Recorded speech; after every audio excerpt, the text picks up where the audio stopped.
Welcome to the Online Success Journey Podcast, your opportunity to discover and learn from entrepreneurs like yourself. This is not your typical podcast, but a place where you can get the real story and find out how real people encounter speed bumps and detours, but journey through to find success. Now here's your host for the Online Success Journey Podcast, Patience. Hello everyone and welcome to Online Success Journey. This is episode 258. Today we have Elizabeth Pampalone, an international speaker, successful entrepreneur and expert marketer with over 20 years of experience. Her innovative approach helps overwhelmed business owners and burnt-out non-profit directors to achieve success freedom through the power of absolute marketing. Hello Elizabeth. Hi, thanks for having me. Thank you for coming. I know the client is anxious to hear your story, so let's get started with the basics. Can you tell my client a bit about your background, about what you did before you started your own business? I was actually worked at a library when I first started working, and I went to school to become a web programmer. Once I finished my degree, I ended up going through a pretty painful divorce at the age of 20, and I lost everything. After that, I moved to a new state, a new city, and I started over. My parents really encouraged me to, do something on my own and start my own business. And so that's what I did. And I started a computer repair company. And once that got, pretty successful, and I'd had that business for about 7 years, I had just gotten remarried, and I started my marketing agency, Absolute Marketing. And we recently sold the computer repair business in 2016. And I now just have my marketing agency, which I've just loved working with entrepreneurs and nonprofits. Wow, what a journey. What is the most dangerous belief an entrepreneur can have? It's definitely the imposter syndrome and not believing and trusting in ourselves. I experience this every day, and I know that even seasoned entrepreneurs experience this still. And I think the main takeaway from that is just to learn to deal with it differently, because that fear and that imposter syndrome and worrying that you're not good enough, or that you don't have enough experience or knowledge, or maybe that you're not going to be able to help people the way you think you want to, that all those fears and all that misbelief about yourself, those are going to be there no matter what. And I think it's just about how we learn to deal with it over time and how we learn to grow out of it in a way. Even though it's still always there, we just learn to deal with it and address it better. Okay, you said you started the repairing company and your parents encouraged you to do something new. But why do you do what you do, Elizabeth? I have always loved computers, and I've always been really good at them. I picked them up really quickly. And I noticed that a lot of people who were over the age of 55, 65, they were having a lot of trouble with, just getting things to work correctly and making their printers work and all that kind of stuff, hooking everything together. And so when I started my business, it was really because I loved helping people and helping them realize that aha moment where they said, oh, that's how it works, or now I can print this. And so that's really why I started my business, just to help people, because I just love being around people and helping them and seeing them succeed. And that's why I have my marketing agency today as well, just to see other entrepreneurs succeed in the great work that they're doing. Let's put man aside. How do you know you are successful? I believe that success comes from when you've fulfilled something for yourself, meaning, I've always wanted to have, a house, and I do now. I have a house. It was something I wanted to achieve. And also just a daily fulfillment that I get out of running my business and meeting with people and helping them and seeing them be successful. So when I see others be successful, that makes me feel successful. And so I've just found that it's not always the monetary things like the house, but sometimes it is. And then other times it really is that personal fulfillment that you get from just doing your job and doing a really good job. And also when people, acknowledge like, wow, I recognize that you're really good at this. And for someone to give you that acknowledgement back, once you've helped them is also another personal fulfillment thing to say, validation, saying, yes, I can do this job. And it kind of helps you to also deal with that imposter syndrome a little bit, that others are also recognizing that you're really good at something and that you're smart. And it kind of helps you to put those little voices at bay a little bit when they start to creep up on you. But Elizabeth, can anyone be an entrepreneur? Or are some people more cut out for it than others? Entrepreneurship is the hardest and most rewarding thing you'll ever do. And I know that a lot of other people have said, oh, I've been through this or I've been through that. Nope. Entrepreneurship is a daily grind, essentially, that certain people just absolutely adore and love. And other people may not adore and love the grind part of it, but they can learn to get past that because they know that if they put in the work, they will achieve what they want to achieve, whether it's money, wealth, fame, personal fulfillment, personal achievement, whatever that is. So I really think that anybody could be an entrepreneur, but there is a lot of work involved. And as long as someone is willing to put in that work, then they will definitely be an entrepreneur and a successful one. When you started your own business, when did you pay yourself a salary for your second business? That is an interesting question. I think a lot of entrepreneurs are in the same boat. When I first started, I just took a little money off the side, right? So it was the owner distribution is what it's called. And so you take a little owner distribution, you might say, okay, well, the business is going to pay for my internet now because I use my internet for just my business stuff mostly, and I'm just going to pay for that. So you kind of pay yourself in little ways. But I really started paying myself an actual salary about 4 years ago when I read the book Profit First. And that book has just changed my life in so many ways. And it really helped me to see that entrepreneurs should really be paying themselves in most cases about 50% of their actual income. So when I was making, $100,000 a year, or $120,000 a year, I wasn't only paying myself maybe $20,000 or $30,000 for the whole year. And that was not right. And so once I started using the Profit First method from the book, Profit First by Mike Michalowicz, I really realized that my business was doing so much more than I could ever have imagined it was doing. And if I only allocated my money properly, I'd be able to achieve and afford the things I wanted to, and also pay my people and pay my bills and still have money left over for taxes. So about 4 years ago is when I really started drawing a paycheck, but the only way that I could have done that was with Profit First. And I actually, the month that I read the book, I actually started drawing a paycheck that same month, which is pretty amazing. What have you learned from business as a whole? It's definitely that, it's kind of a phrase, I guess, that everything is temporary. And the good times are going to be temporary, so you got to be prepared with a little bit of savings for the bad times. And even when you're in the bad times and it seems like nothing is going right, that's temporary too, because something good is around the corner for you and for your business, even if around the corner is 6 months from now or 6 days from now. And I think that that's something that has really stuck with me, is that business and being in business, it's constantly changing. It's constantly evolving. People are constantly coming and going in and out of your life, in and out of your path. And so I just want to encourage people that if something really bad is happening and they're just like, I don't know if I can make it, it's really that it's temporary. So just hang in there. And if you can hang in there, you're going to see the benefits and reap the rewards from that. What is one thing no one knows about you? Well, I used to do ballroom dancing competitions, and I used to teach ballroom dancing. Why did you stop then? I didn't really teach at a studio. I taught at a small gathering place. So it was like a community space, and I didn't really stop, but they ended up having to close. And so we stopped going, obviously, because they were closed. And some of the studios around town, they were nice, but it wasn't the same as that community space. And so me and my friends, we still dance, but not as frequently as we used to, unfortunately. What grounds you?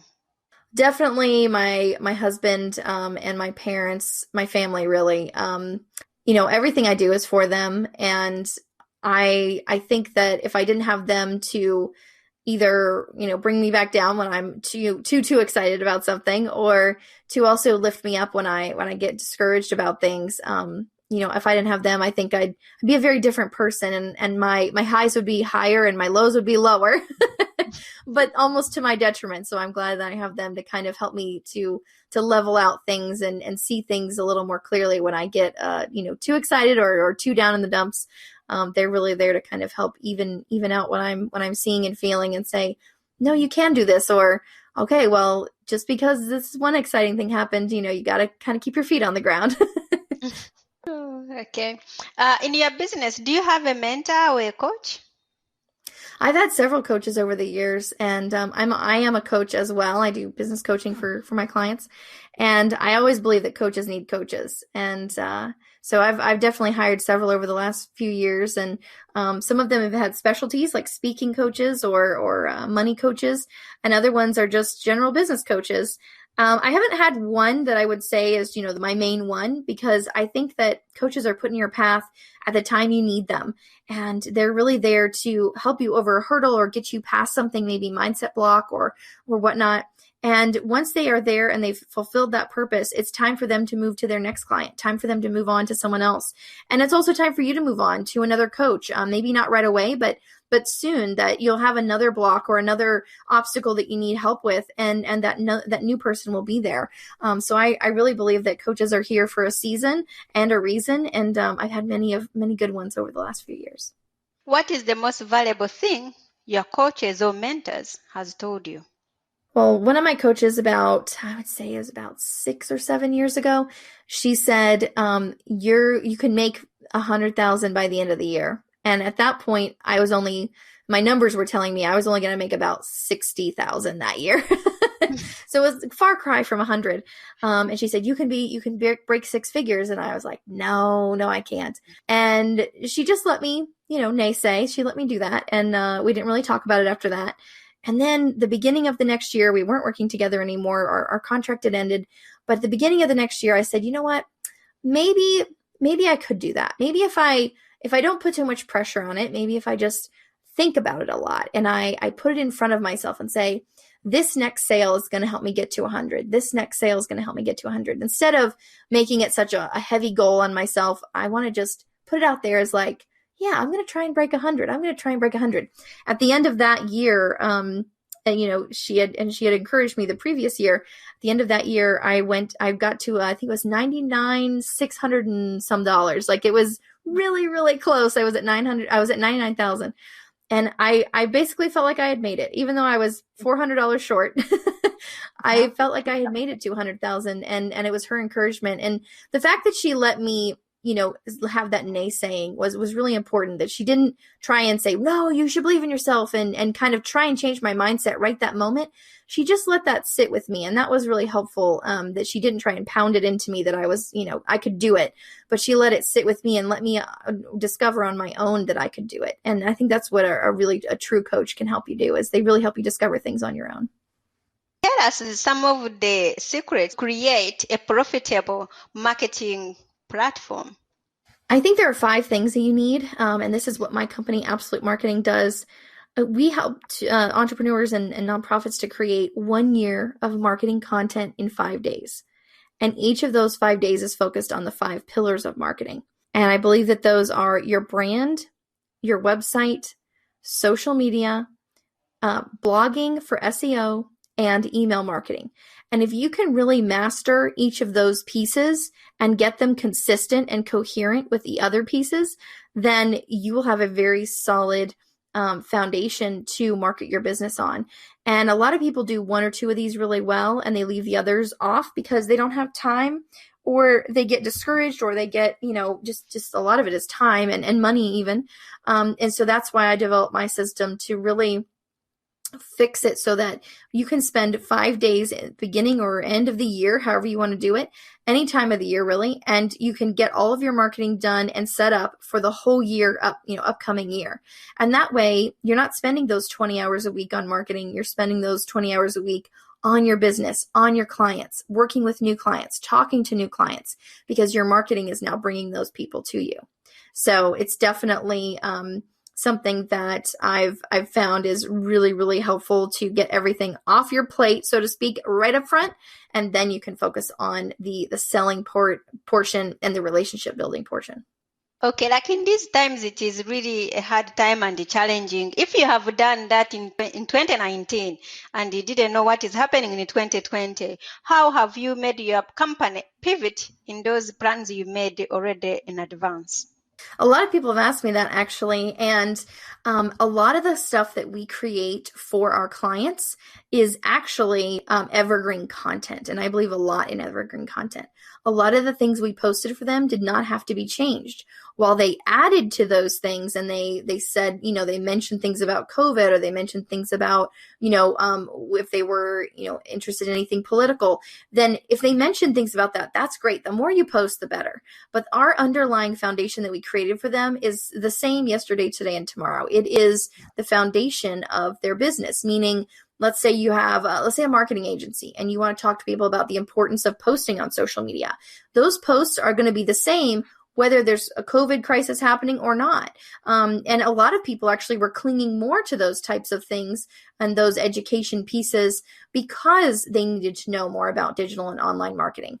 The only people that we saw that really had to change their tact was people who had physical stores or physical locations. And a lot of that came from them just slightly pivoting. Their education pieces were still the same. Their products were still the same. But instead of saying, hey, come in and join us, they would just say, order online, or here's the link to the website. So not too much had to be changed, thankfully. And that's one of the reasons we do what we do, is because it's really a foundation that can really withstand almost any type of thing that's going on in the world. But then into marketing, if just say new startups, how can they compete with the big businesses into marketing? I actually tell them not to. I actually kind of go against the grain a little bit and say, don't compete with them. You have your own special niche, and you can really go after that niche rather than trying to compete with the Walmarts or the Apples or the Nikes of the world. And so what I recommend is that you actually use social media as what I call algorithm-proof social media. And that means that you don't worry about the algorithm. You don't think about it at all when you're posting. And you don't worry about paying for ads or boosting posts or anything like that. You just put out good content and information to who your potential clients are. So you really need to know your target market. And once you can put out that information, those people will come to you and you will find them. You still have to do the work of going out there and marketing yourself and, going into groups and commenting and engaging and maybe going on a podcast or something like that. But, and networking also. But you also will see that once you're doing those things and they have a place to land, like your Facebook page, or maybe it's your website, then you'll actually be able to get them and kind of hook them, if you will, by giving them that content that's so important that they need, that you are giving them, because only you are saying it the way you're saying it. No one else is. And so if you're authentic in that way and you're giving that education, you're being real with them, then they're going to stay on your page and they're going to share your page with others, and that's going to help your business grow. So I actually say, don't compete with the big guys. It's not going to work. It's not worth it. It's going to waste you a lot of money. Just look at social media as algorithm proof. Don't worry about the algorithms, and just do it for the people that need your help, and those people will come to you. What are some of the biggest mistakes have you seen in marketing? It's definitely ads. Paid ads are some of the biggest things I've seen people waste so much money on, because if one marketer tells you, well, I did these ads and it only cost, $10 and I got 100,000 people and and they tell you all these things, that's true for them and their business. And they may have been in business 4 or 5 years before they did this, even though sometimes they tell you they haven't. They may have done this 10 times before they got this result, even though they tell you it was the first time. So, we want to look at these things with a little bit of a grain of salt and say, okay, is that realistic for my business? Is that something that matches exactly what I have to offer so that I will get the exact same result? And a lot of times the answer is no. So I try to tell people, do not put yourself in the ad game up front. You want to save that money, invest it into a really good website, invest it into, someone to help you really hone in on social media. Maybe get your brand really solid, because if you don't have a solid brand, all the posting on social media in the world would not help you with your business. You have to have a solid brand. And so if you have a solid brand, you have a great website. Now when you post on social media, you need to be pointing them back to your website, because that's where your sales happen. So definitely the ad game is one of the biggest mistakes I see, and the most costly, unfortunately. So are you now telling us that some of the coaches and the gurus out there, they are lying to us? I wouldn't say lying. I would say maybe misleading or half-truthing it. It's still the same, isn't it? It's not all kind of of them. a lie. I think there's a lot of different. Yes, I think a lot of them are really good, but Just make sure that you're not diving into something because someone tells you to, but make sure that you really know that you say, okay, I see how this would work for my exact business. I can see all the steps. I can see all of the benefits and all of the pitfalls, and I'm willing to take these risks. And know that if you put a lot of money into advertising, you will not get it back. It's gone forever. So you have to be ready for that. I actually just had a business of mine that I was running with a partner. We did some ads and they went really well for 2.5 months. And we were so surprised because we worked very diligently to make sure that they were going to run well. And we were like, wow, it's really working. This is great. And then all of a sudden the ads stopped working and we lost a lot of money. We had the money to put in. We had the money to invest. And so when we lost that money, it was still a little bit sad because we lost money, but it's also that we knew that money was going in and it wasn't coming back out. And so, when you're a business and you're starting out, especially, that's not a game you want to play. It's like playing with fire. So definitely make sure that you're really vetting what you're trying before you actually go into it. Ask others if they've tried similar tactics that are in your industry or in your same business so that you can make sure that you're not going to be, putting money into something that you're never going to see again. What is one thing that has contributed to your success? Perseverance, for sure. Being able to wake up every day, even if you have a migraine, which happens to me sometimes, and say, I am excited to do my job today. I'm excited to get on those calls. I'm excited to work on those websites and work with those clients. That is definitely something that has contributed to it. And it is, again, that work that you're putting in. It's the tenacity and the perseverance to actually go after the things you want, even when it does seem discouraging or it feels lonely or it just seems like, you're just having a bad day and you just want to, sit on the couch and watch Netflix all day. That's not really an option for entrepreneurs. You have to keep going after it, and working nights and working weekends and, giving up, vacations and luxuries in the beginning to really build something that's going to sustain you and hopefully your family for many years to come. Let's talk about your business. Tell us more about Absolute Remarketing.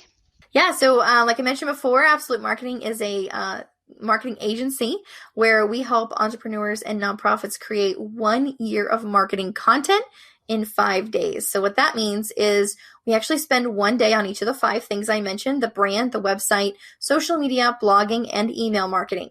So on the first day, we spend on the branding and we actually work through target market, mission, vision. We create an ebook. We actually write an ebook together on that day. And we also create a business card and the logo, of course, with all the colors and the fonts and all that stuff. And then day 2, we take that ebook and we put it on our new website that we build. And day 2, the website is built in 1 day. It's fully functional, has all the bells and whistles that you would need. We've even built some e-commerce websites in 1 day, so they have their store and everything all set up. And then day 3, we work on social media. And I like to create 365 posts in 1 day. It's very easy to do. A lot of people think it's so overwhelming, but we do it all the time with our clients, and they really love the end result is that they actually can schedule everything and be done with it and then move on to, like I said, all those other tasks that entrepreneurs have. And then day 4 is blogging. So we create 12 to 24 blog posts, and we do that for SEO.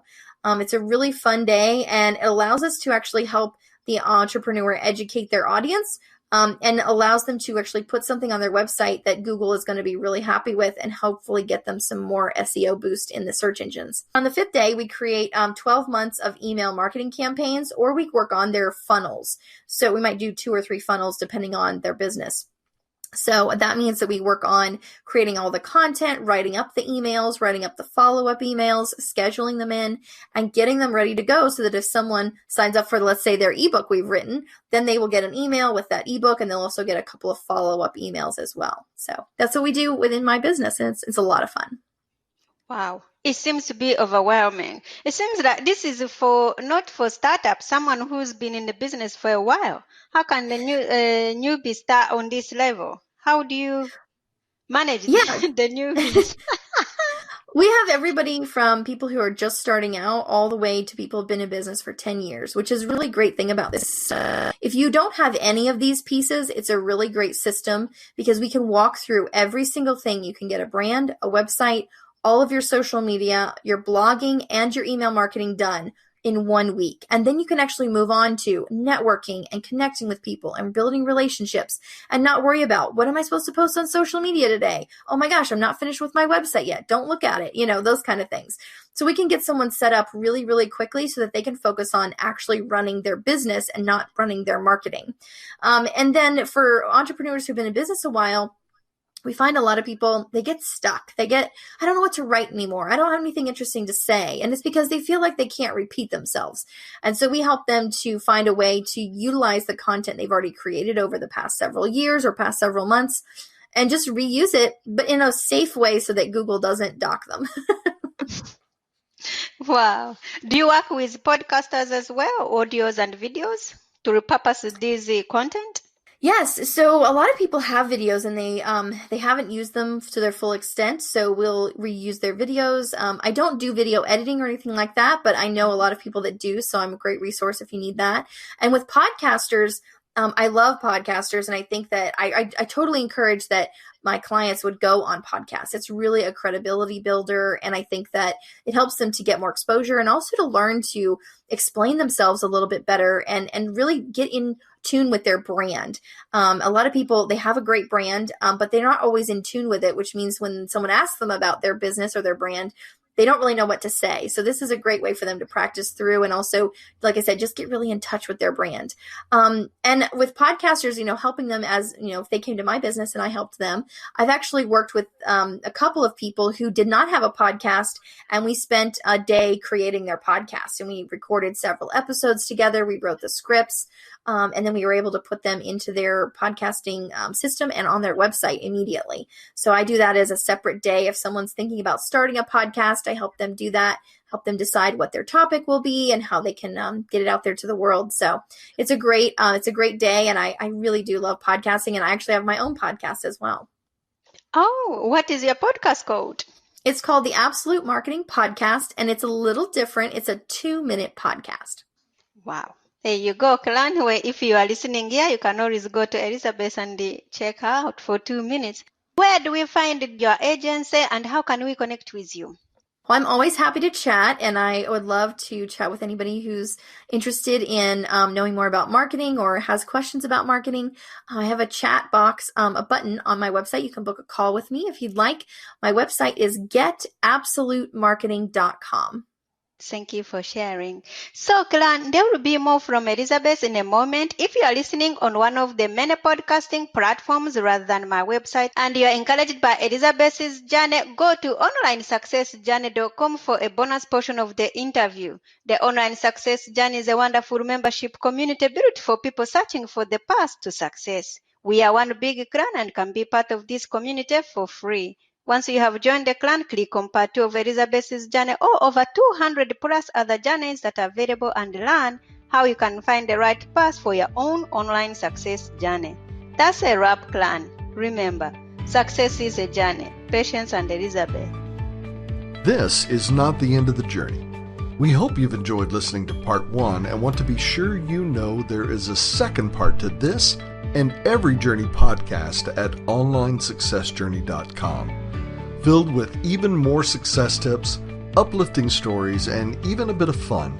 There are dozens of episodes only available to the members of the Online Success Journey clan. Check out the website and click on Join the Clan for more information. Patience would like to thank you for listening to this podcast, and she has a free audio gift for you at her website. Go to onlinesuccessjourney.com for instant access to this gift. Of course, you know that listening to the journeys of others helps each of us chart our own path. So make sure you're subscribed to be notified as each new interview is posted. There are so many ways to stay connected to the Online Success Journey and to listen in. And if you're enjoying the podcast, we appreciate your help in telling others. One of the best ways to share the benefit you get is to rate and review it at Stitcher and other sites by clicking the stars or completing the ratings form, by clicking thumbs up and leaving a comment on YouTube, or liking and sharing the podcast on social media. To review the podcast within iTunes, simply open iTunes to the podcast, click on Ratings and Reviews, then write a review. On behalf of Patience, and until next time, thanks once more for listening. It is our hope that this podcast will guide you on your own online success journey.